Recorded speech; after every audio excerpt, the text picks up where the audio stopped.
Kyleakin. While most people take the last exit off the first roundabout coming off the Skye Bridge, I think they're missing out by not taking the first exit for that 2 minutes drive into Kyleakin. Heading past the shops is a path that leads up to the War Memorial and a viewpoint. Here you get better views to the Skye Bridge and along Loch Alsh.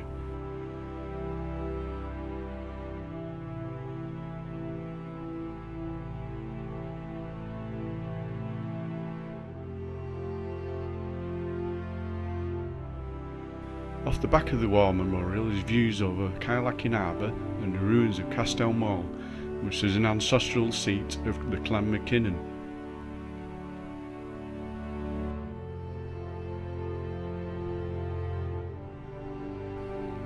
I have left a link in the description for more sites to be explored in Kyleakin.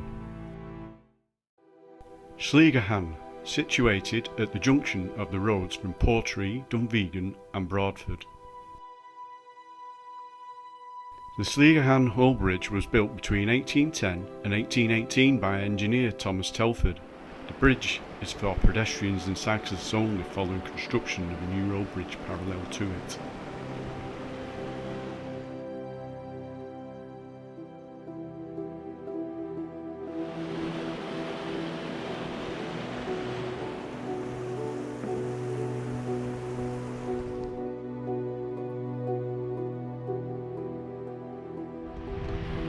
From here you get great views towards Marescole and the Coolings.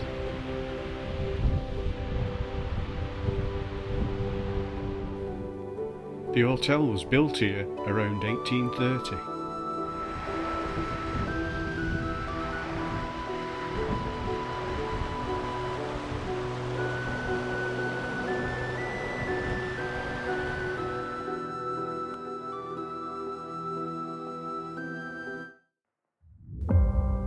Portree, the largest town on the Isle of Skye, and probably most known for its colourful buildings at the harbour.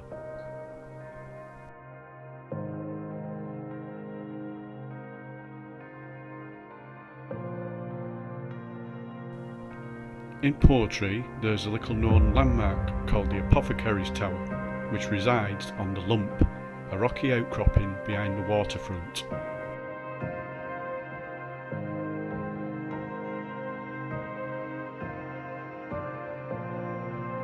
It was built in the 1830s by Dr. Alexander MacDonald.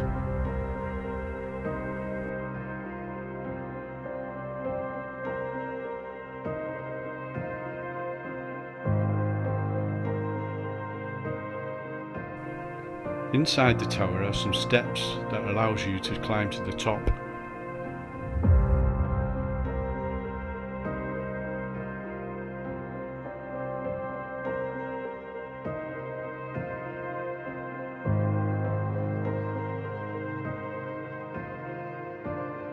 At the top you get great views over Portree harbour and over to the Old Man of Storr in the distance.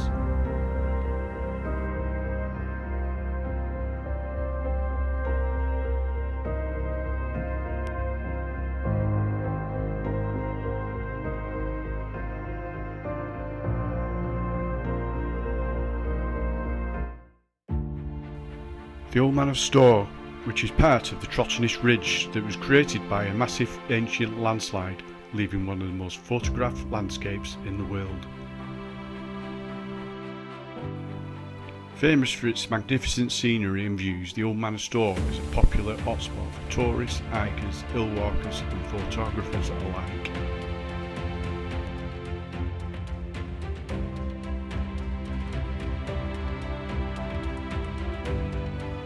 Legend has it that the Old Man of Storr was a giant who resided on the Trotternish Ridge. When he was laid to rest, upon his death, his thumb, the old man, remained partially above the ground.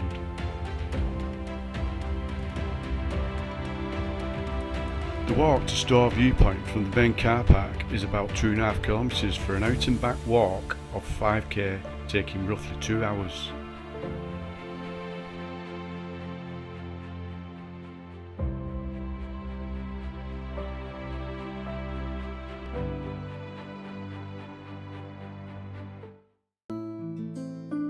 Dunvegan Castle, located 1 mile to the north of Dunvegan. castle was first built in the 13th century and developed piecemeal over the centuries. In the 19th century, the old castle was remodelled in mock medieval style. The castle is built on an elevated rock overlooking an inlet of the eastern shore of Loch Dunvegan, a sea loch. You can pay for a tour of the inside of the castle, or if you prefer, you can just look around the outside along with its extensive gardens.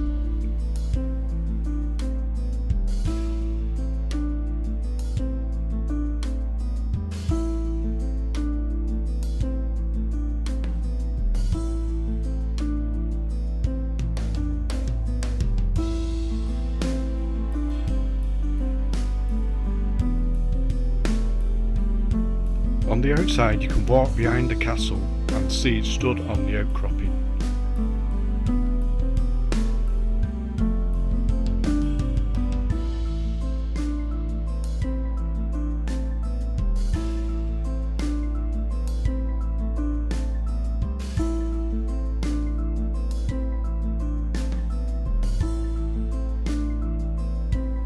The castle grounds also has a walled garden.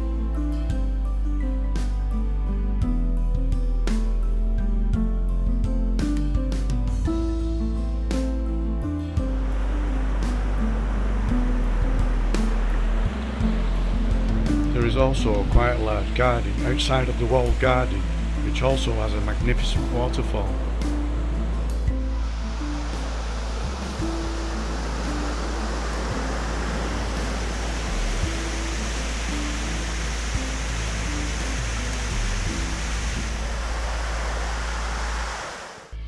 And Corran, the Gaelic for point of land. About 166 million years ago, a group of meat-eating Megalosaurus dinosaurs walked through the mud here beside a warm shallow sea. At the time, Skye was part of a huge continent south of the equator. Layers of mud covered the footprints and preserved them as fossils. In 2001, dog walkers Cathy and Paul Booth found a single dinosaur footprint by Corran. Dinosaur experts Dr. Neil Clark and Doug Hall Ross found another 17 footprints scattered across the rocks. Unfortunately, the tide was in when I visited, so I didn't get to see any of the footprints. Duntulm Castle, a ruin on the north coast of Trotternish.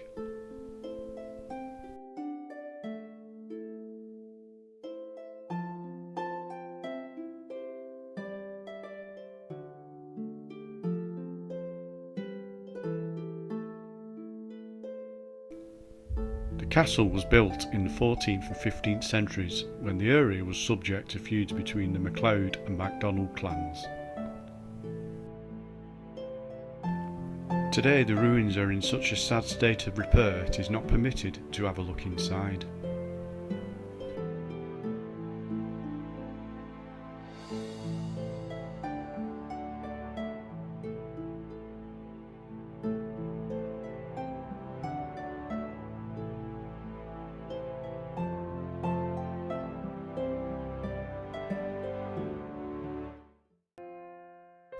The grave of Flora MacDonald. A 16th century church once stood on the rise of ground looking west towards the distant Isle of Lewis.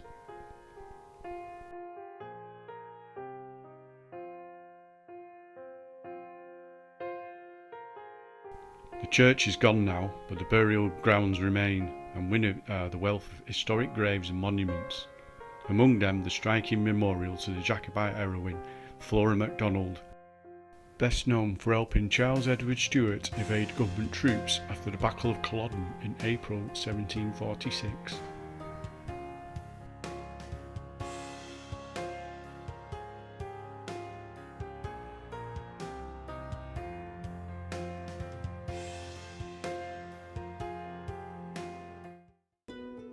The Fairy Glen, a magical place in the way in the Trotternish Peninsula, a mystical place that looks like it's born of legends and fairy tales.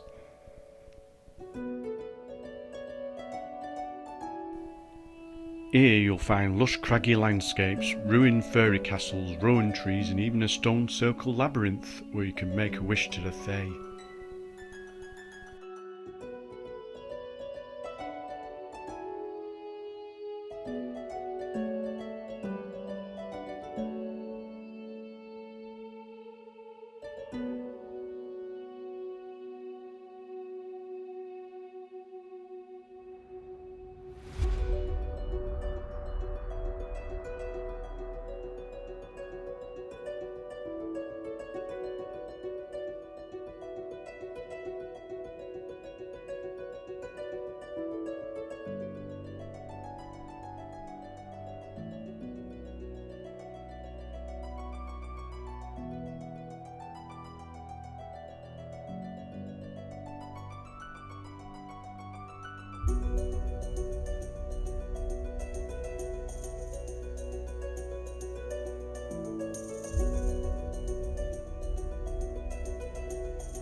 Quiraing, a truly magical and spectacular icon of Scotland. If there is any place on the Isle of Skye to visit, then this is the one. The Quiraing defies any description for its wonders, and I ran out of superlatives for it, as wow, awesome, beautiful, superb, etc. didn't really seem to cover it. It's quite simply a magical place which must be seen to be believed.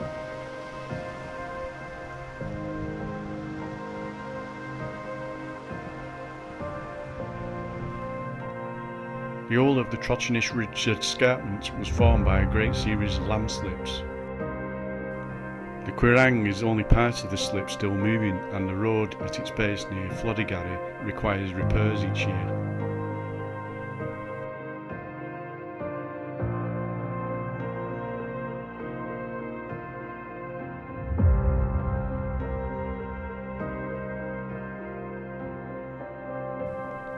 The standard circuit of the walk misses out some of the best views off the prow of Strongvalin.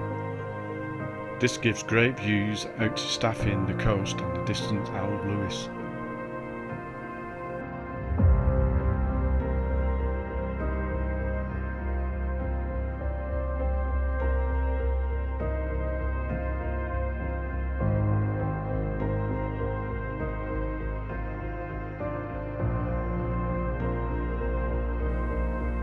If doing the full circuit, I'd advise wearing the boots because the top section gets really boggy.